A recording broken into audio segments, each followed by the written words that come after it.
Pemirsa, anggota Polres Tegal Kota Aibtu Nuridin terancam dipecat dari kepolisian setelah terbukti melanggar kode etik profesi Polri. Aibtu Nuridin terbukti melakukan penganiayaan terhadap istri sirinya.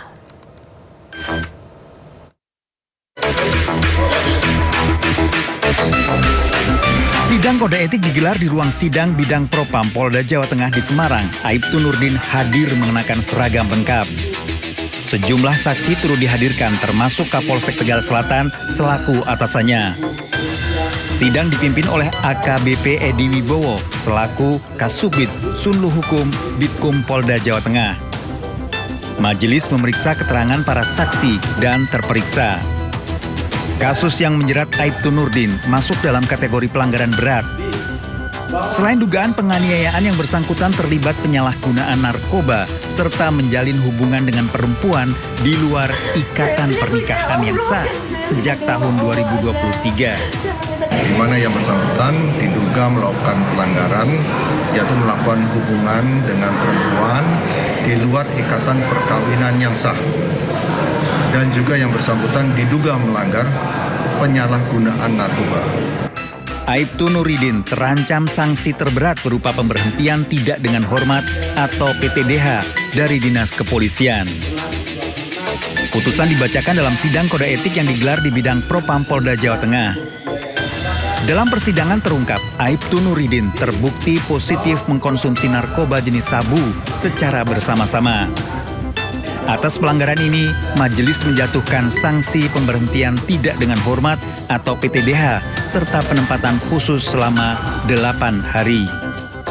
Saling mengkonsumsi narkoba jenis sabu-sabu dan melakukan hubungan badan. 2. Di rumah milik terduga pelanggar di Desa Kalipucang, RT 10 RW 3, Kecamatan Jatibarang, Kabupaten Brebes, Jawa Tengah, sejak kenal pertama tahun 2023 sampai dengan bulan September 2025. Selanjutnya, terduga pelanggar mengajak saudari Nita Amanandur mengkonsumsi narkoba jenis sabu-sabu. Majelis hakim menyatakan tidak ada faktor yang meringankan, sedangkan hal yang memberatkan adalah perbuatan dilakukan secara sadar, sengaja, dan diketahui melanggar kode etik profesi Polri. Aibtu Nuridin menyatakan akan mengajukan banding atas vonis pemberhentian tidak dengan hormat yang dijatuhkan. Dari Semarang, Jawa Tengah, Wisnu Wardana, iNews melaporkan. 2 oknum anggota Polres Wakatobi, Sulawesi Tenggara ditetapkan sebagai tersangka kasus penganiayaan terhadap 3 remaja di bawah umur. Ya, para korban diduga disekap berjam-jam di sebuah rumah kos dan dianiaya. Penyidik Satreskrim Polres Wakatobi menetapkan 3 terlapor sebagai tersangka dalam kasus dugaan penyekapan dan penganiayaan terhadap 3 remaja yang masih duduk di bangku SMA di Kabupaten Wakatobi, Sulawesi Tenggara. 2 tersangka merupakan oknum anggota Polres Wakatobi, yaitu Bribtu Ahmad Basari dan Bribda Fahrul, sedangkan 1 tersangka lain merupakan warga sipil. Seorang warga sipil ikut jadi tersangka karena menjemput paksa salah satu korban untuk disekap di sebuah rumah kos dan dianiaya. Menurut keterangan para korban dan keluarga, penganiayaan dipicu permasalahan setoran hasil penjualan rokok tanpa cukai yang tidak sesuai dengan keinginan pelaku. Dari berdasarkan alat bukti serta saksi-saksi dan keterangan saksi-saksi yang lain dan visumnya, yang bersangkutan sudah ditetapkan sebagai tersangka. Baik itu anggota Polri sendiri maupun dari masyarakatnya. Kalau motifnya penganiayaannya itu diduga mereka ada suatu kerjasama untuk menjual rokok non cukai. Meski para pelaku telah ditetapkan sebagai tersangka, ketiga korban masih menjalani pemulihan di rumah masing-masing. Dari Kabupaten Wakatobi, Sulawesi Tenggara, Andi Eba, iNews melaporkan. Pemirsa, pelaku perusakan mobil mewah di kawasan Sunter, Jakarta Utara viral di media sosial dan ditangkap polisi. Pelaku kesal karena korban tidak memberi jalan.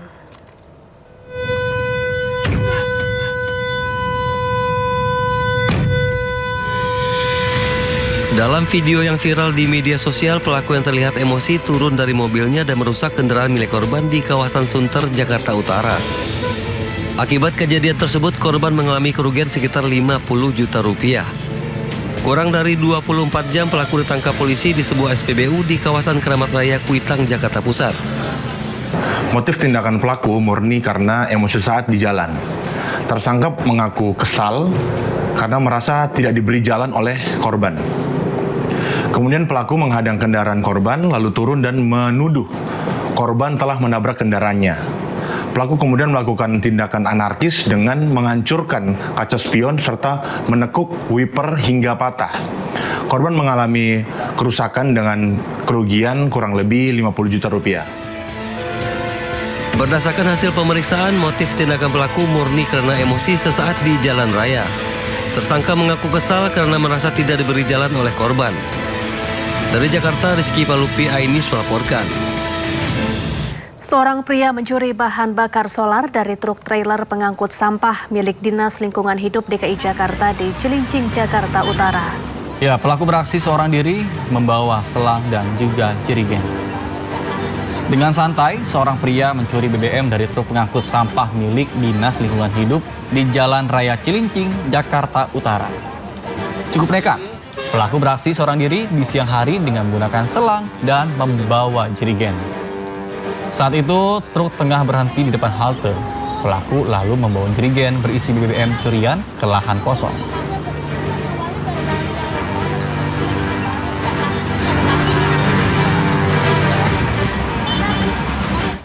Informasi lainnya pemirsa, kecelakaan melibatkan 2 truk terjadi di Lampung. 3 penumpang truk tewas.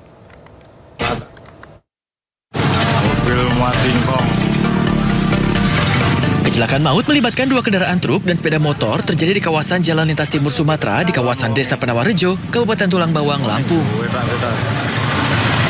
Kejadian bermula saat kedua truk melaju dari arah yang berlawanan. Akibatnya truk bermuatan singkong terguling di tengah jalan dengan seluruh muatan tumpah dan sejumlah penumpang truk tergeletak. Truk bermuatan pasir terperosok ke dalam parit hingga terbalik. 3 orang penumpang truk singkong tewas di lokasi kejadian, 1 luka berat dan 5 luka ringan. Seluruh korban insiden ini pun dievakuasi ke Rumah Sakit Mutiara Bunda. Pihak kepolisian masih melakukan penyelidikan dan memeriksa sejumlah saksi guna mengetahui penyebab pasti kecelakaan. Sementara kendaraan yang terlibat kecelakaan dievakuasi dengan menggunakan bantuan alat berat. Dari Tulang Bawang, Lampung, Ahmad Lutfi Rosyadi, A-News melaporkan.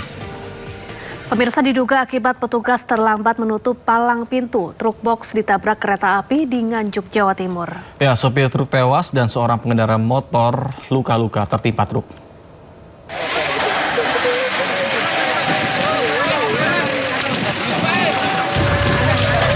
Peristiwa kecelakaan terjadi di perlintasan rel kereta api di Desa Bogor Kulon, Kecamatan Bogor, Kabupaten Nganjuk, Jawa Timur, Kamis siang. Kecelakaan bermula saat truk ekspedisi yang dikemudikan korban melaju kencang dari Nganjuk ke arah Madiun. Saat tiba di perlintasan kereta api, tiba-tiba ada kereta api Logawa yang posisinya sudah sangat dekat dan langsung menabrak truk tersebut. Truk pun ringsek tertabrak kereta, di mana pengemudi truk langsung tewas di lokasi kejadian. Sementara 1 orang lain pengendara motor yang berada di samping truk menderita luka-luka setelah tertimpa bodi truk yang ringsek. Diduga peristiwa ini terjadi karena petugas penjaga perlintasan terlambat menutup palang pintu. Untuk memastikan penyebab pasti kecelakaan, polisi masih melakukan penyelidikan dan memeriksa para saksi. Dari Nganjuk, Jawa Timur, Mukhtiar Bagus, A-News melaporkan.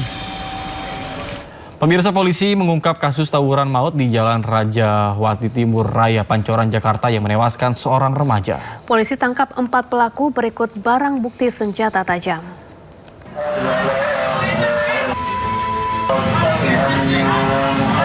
Satreskrim Polres Metro Jakarta Selatan berhasil mengungkap kasus tawuran maut yang terjadi di Jalan Rawajati Timur Raya, Pancoran, Jakarta dengan menangkap 4 pelaku. Keempat pelaku terdiri dari 3 anak berhadapan dengan hukum serta 1 tersangka dewasa. Dalam pengungkapan kasus ini, penyidik juga menyita 6 barang bukti berupa hasil visum korban, rekaman CCTV, dan 2 bilah senjata tajam. Aksi saling serang menggunakan senjata tajam menyebabkan satu korban meninggal dunia akibat luka bacok di bagian punggung dan kepala. Orang yang kami amankan ada 3 ABH dengan nama inisial APK, yang kedua AFF, dan 3 RSR. Dan untuk tersangka ada 1 atas nama Dimas Nanda Pamungkas. Polisi menegaskan proses hukum akan terus dikembangkan apabila ditemukan keterlibatan pelaku lain dalam peristiwa tawuran maut tersebut. Dari Jakarta, dan Helmi Sajangbati, iNews melaporkan. Terima kasih Anda masih bersama kami di Sindo Today bersama saya Nata Arman dan Syafati Suryo. Pemirsa, daripada tawuran, mending kita olahraga aja di hari bebas kendaraan, ya nggak sih? Betul sekali, meski masuk tanggal tua, namun warga yang memanfaatkan Car Free Day di sepanjang Jalan Sudirman Tamrin masih tetap ramai. Ya pemirsa, inilah keramaian warga di Car Free Day di sekitar Bundaran Hotel Indonesia pada pagi ini. Ada yang jogging, bersepeda, bahkan ada juga yang sekedar jalan-jalan.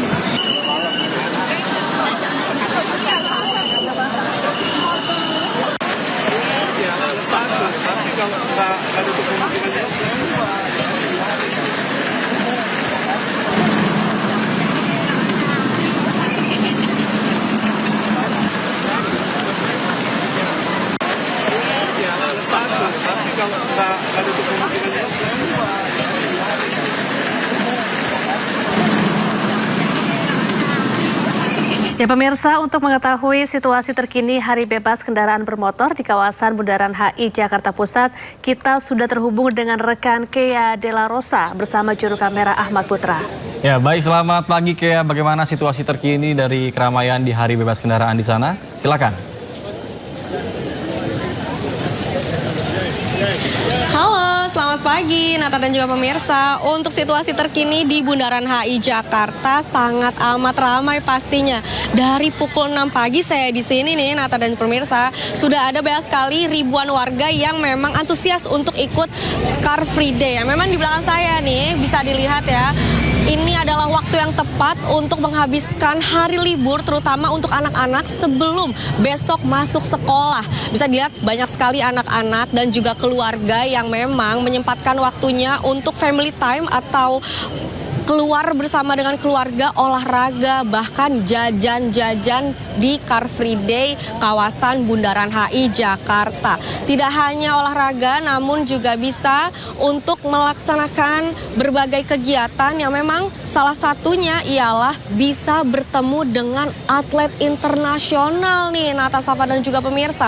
Kalau misalnya terkait di CFD ini, ada satu event yakni ASEAN Boxing Championship, dan tadi saya sudah bertemu juga dengan beberapa atlet internasional yang memang sengaja datang ke Bundaran HI untuk memberikan awareness kepada masyarakat terkait adanya pertandingan boxing kelas internasional yang diselenggarakan di GBK di Basketball Arena pada tanggal 5 Juli sampai dengan tanggal 16 Juli ini nih Nata dan juga pemirsa, sehingga masyarakat jadi mengetahui ada olahraga yang tren yakni boxing yang dapat ditonton dengan harga tiket murah hanya Rp5.000. Jadi untuk Nata, Syafa dan juga pemirsa yang ingin menonton boxing dengan melihat performa boxing, atlet boxing dari Indonesia dan juga dari 28 negara lainnya, bisa langsung datang ke kawasan GBK Arena. Nah, kalau misalnya di CFD sendiri memang masih banyak kegiatan jajan seperti itu dan juga jalan-jalan sampai pukul 10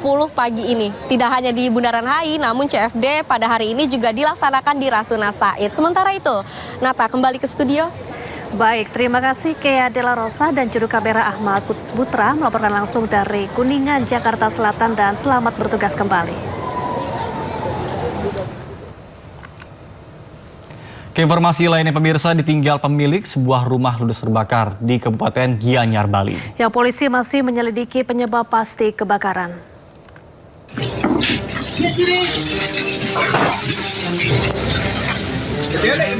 Sebuah rumah milik warga di Banjarpalak, Desa Sukawati, Kabupaten Gianyar, Bali, ludes terbakar. Banyak bahan mudah terbakar membuat api cepat membesar. Warga panik mencoba padamkan api dengan alat seadanya.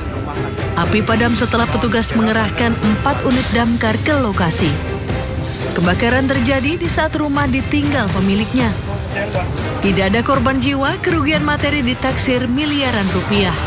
Polisi masih menyelidiki penyebab pasti kebakaran. Dari Gianyar, Bali, Ketut Catur Kusumaningrat, iNews melaporkan. Sebuah mobil pick-up bermuatan barang-barang rongsokan hangus terbakar di tengah jalan raya di Bangkalan, Jawa Timur. Ya, diduga kebakaran akibat penumpang pick-up merokok.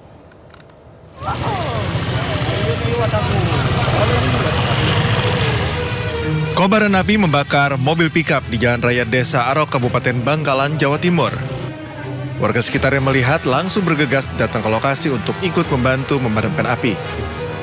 Insiden bermula saat pick-up mengangkut barang-barang rongsokan dari wilayah Blega. Saat melintasi TKP, api tiba-tiba muncul dari tumpukan muatan di bagian tengah. Petugas pemadam kebakaran yang datang ke lokasi pun melakukan upaya pendinginan bersama warga.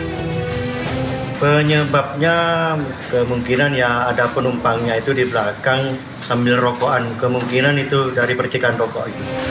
Api diduga berasal dari puntung rokok salah satu penumpang di bak belakang. Api dengan cepat membesar karena sebagian besar muatan terdiri dari material yang mudah terbakar. Dari Bangkalan, Jawa Timur, Taufik Syahrawi, iNews melaporkan.